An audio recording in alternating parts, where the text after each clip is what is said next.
Good morning and welcome back to Lovin Dubai Show. And as usual, we bring you the top and most trending news in the UAE. And our top story for you today is UAE condemns deadly mosque attack in Sudan's Darfur.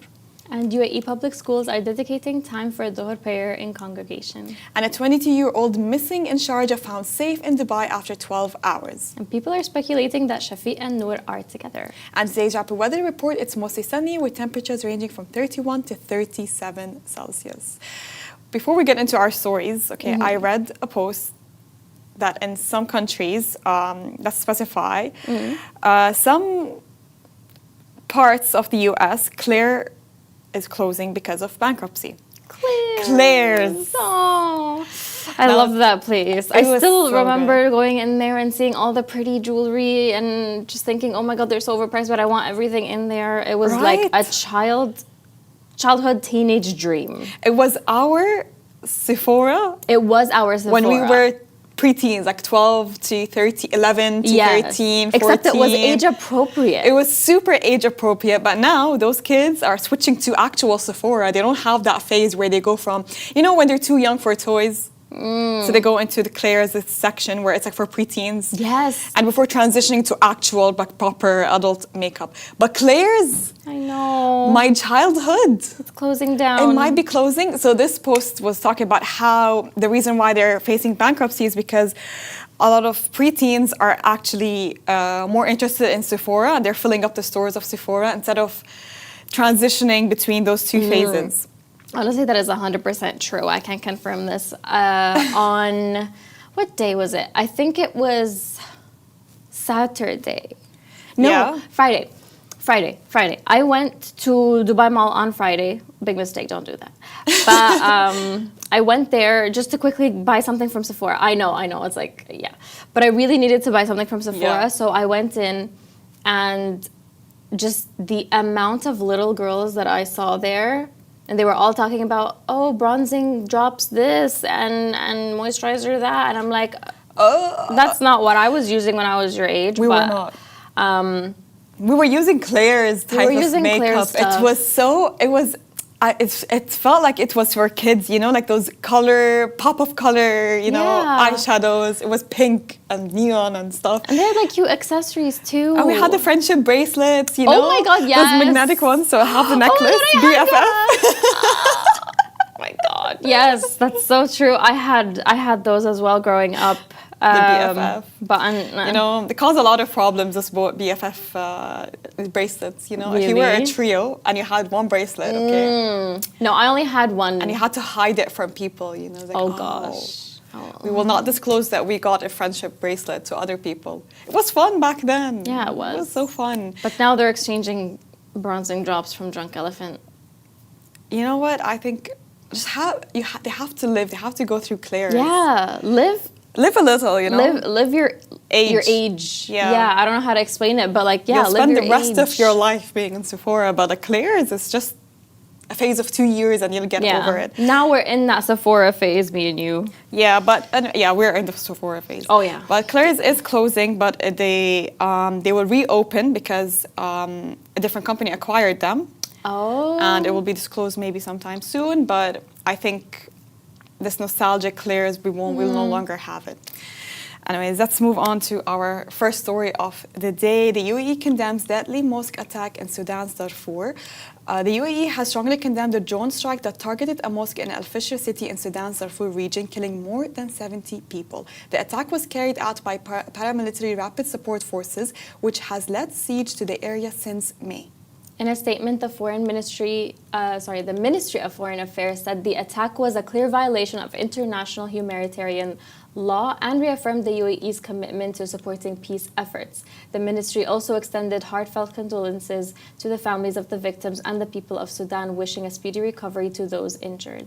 The UAE called on both Sudanese warring parties to adhere to the Jeddah Declaration, protect civilians, and prioritize the interests of the Sudanese people amid the ongoing conflict. So may they rest in peace, and we're hoping a speedy recovery for people that were affected. Let's move on to our next story of the day. UAE public schools are dedicating time for Dhuhr prayer in congregation. So from now on, students will have a dedicated time during the day to perform Dhuhr prayer together in congregation. This means schools will adjust their schedules so students and staff can pause, pray, and then get back to class. The move is part of a bigger effort from the government to promote Islamic values and strengthen the country's cultural identity within the school environment. So going forward, prayer time won't just be encouraged, it'll be set part of the school day. I feel like it was part of a lot of back then. In certain schools they had that set in stone. I think in private schools. In some schools, I think maybe public and private schools. Some of them. My school didn't have it, but we had a mosque. And if you were younger, let's say if you were, I'm not sure. I think when we were younger, I don't remember. In some Islamic classes, they would take you to pray. Yes. Yeah. I experienced the same as well. If you grew up here, you might know this as well. I was in a private school, British curriculum, and for our Islamic class, because that was one of the classes, they would obviously teach you and take you to prayer and stuff like that. I don't think we had a mosque, but then the school was still very, very new. Yeah. So it was still, being developed and everything. Yeah, and I think we had different Islamic practices. They used to show us how things were and how to pray basically and how to read Quran. They would dedicate classes for it, and I think this is a really strong move because let's not forget that this is an Islamic country and this is an Arabic country. So besides enforcing Arabic culture and enforcing Arabic learning and heritage into the studies, it's really important to also think about the core values of Islam. So I think this is a really nice move from people. We understand it's an international country, but it's still Islamic. It's still Islamic. So we don't have to forget the core values of the country. Yeah, I think this is a really nice move, and a lot of people were praising this in the comments when we posted this on Lovin Dubai yesterday. Yeah, so it's a really nice move to see from the government. They're trying to make sure that students still understand the religious practices and their core values, since this is an Islamic country. So I think it's a very good move. And it's not like they're reinforcing the Islamic values on everyone. Like they obviously respect other people's religions, and they wouldn't just force them to how that. No, of course. It's really about respect, but it's also about maintaining those Islamic values in schools and in everyday life. That's a really nice story, actually. Yeah. We'll move on to another heartwarming story and a happy story. A 22-year-old was missing in Sharjah but was found safe in Dubai after 12 hours. So a huge sigh of relief for one Sharjah family. Their 22-year-old daughter, who went missing from a clinic on Abu Shagara on Saturday morning, has been found safe in Dubai. The young woman vanished after her appointment, and for more than 12 hours, her family had no idea where she was. She was finally located in Metha, where she had gone to revisit her school. Her father said a fellow Indian expat recognized her from the widely shared photo, approached her, and contacted the family immediately. So the family, who only recently moved from Dubai to Sharjah, described the ordeal as harrowing but said they were grateful it ended safely. So Sharjah police are now helping the family officially close the case. So this is not just a police effort, it's like a community effort. 100%. If you get the photo out there and everything, and people recognize it, it's really good to see that the community also is stepping in and not just leaving it up to police to handle. And this just goes to show you that posting online and maybe resharing stories and resharing things can actually really help a lot of people. Like this girl, for example, it only took 12 hours, which is a long time for the family, of course, because they're worried like what happened. But in the grand scheme of things, it's still a short amount of time. And she was found safely, like she was not in danger, alhamdulillah, thank God. But still, it's because of this community awareness, social media awareness. I think it all puts hand in hand. But you know what? Like, I feel like this girl, maybe she just felt, she was supposed to inform her family. Yeah. That's the first thing that you need to do. Just leave inform a your note, family. Call, leave a note, anything. But it's really interesting that she was in Sharjah. Right? She lives in Sharjah, and she went to her appointment, but she was in Dubai. She wanted to visit her friend. Okay. But maybe tell someone. Tell someone, you just inform your parents, inform your family, tell them about your whereabouts. I can't imagine how the family was feeling when she didn't return home. She was expected to come back at a certain time, and she was just visiting a friend. But I think for her, maybe she saw it a different thing. Maybe she felt like she was close to that friend, and in distance-wise, I mean.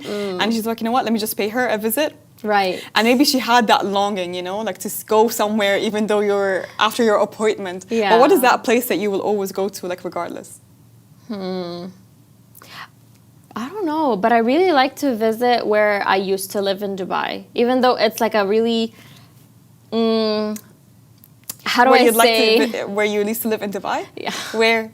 It's in Dhuhr. Okay, no, it's like, it's holds memories though, like I get it. It is 100% like so nostalgic when I go there. Yeah. I sometimes go into the building and just like kind of look around and I'm like, oh my God, this is so much smaller than I thought it was. Yeah.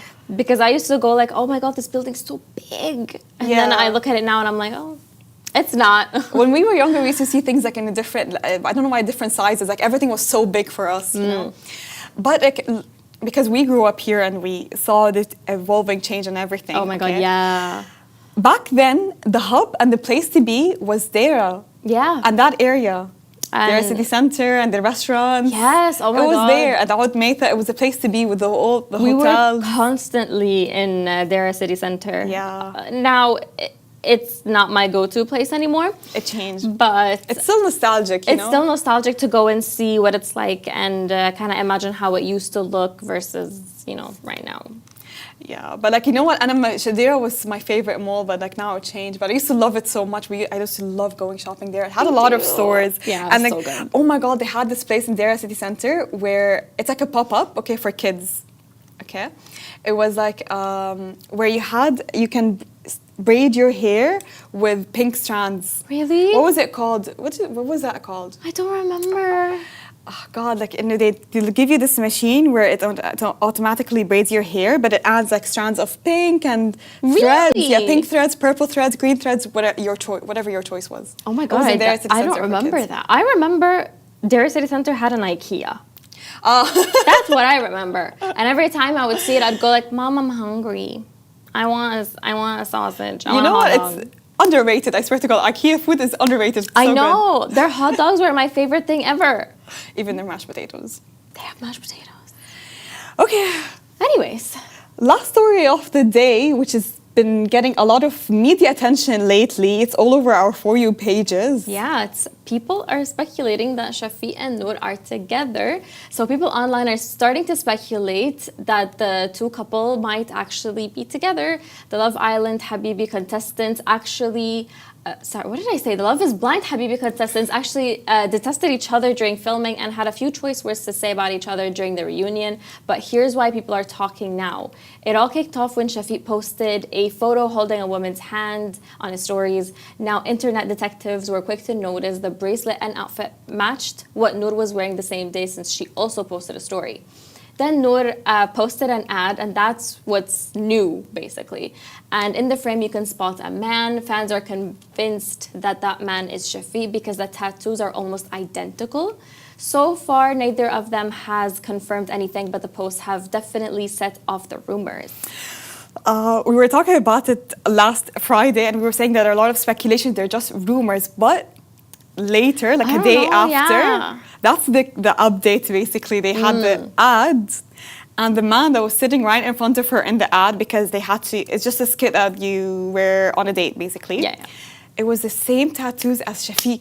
Yeah. No, I noticed that as well yesterday. I was like, I mean, what are the odds? Maybe someone has a very similar tattoo or something like that. But then you look closely on the tattoos on his, I think it was his left hand, and you can see that they're pretty much identical. And he's also wearing the same bracelet color and everything. Yes. So I was like, can we just say something like they both love Van Cleef? I know, right? I was just gonna say that. I'm like, why do they both own Van Cleef? I mean, I get it, but like, still. Yeah, it's still, I know, and people are speculating a lot because I don't know if it's just meant to be for the ad, but in her caption she put the rumors are true. I know. What does that mean? Is it for the ad or is it just to confirm things? It's so irrelevant to the ad. And we can't say, yeah. It's sort of irrelevant to the ad. Yeah, it kind of. Because like in that ad, she is gonna have a date in her home, and she obviously is not the one who's going to be cooking, so she orders noon, which apparently is doing this new thing. Lobster. They're cooking lobster in your home, and then they set up the table and everything, and she's having a date in her home. So I forgot the point I was trying to make. But I think you mean like, what does it mean to have the rumors are true, basically? But maybe the rumors are true. Where's that the rumors? Noon is doing live lobster cooking, maybe, or the rumors are true because they're together. But no one asked about the ad.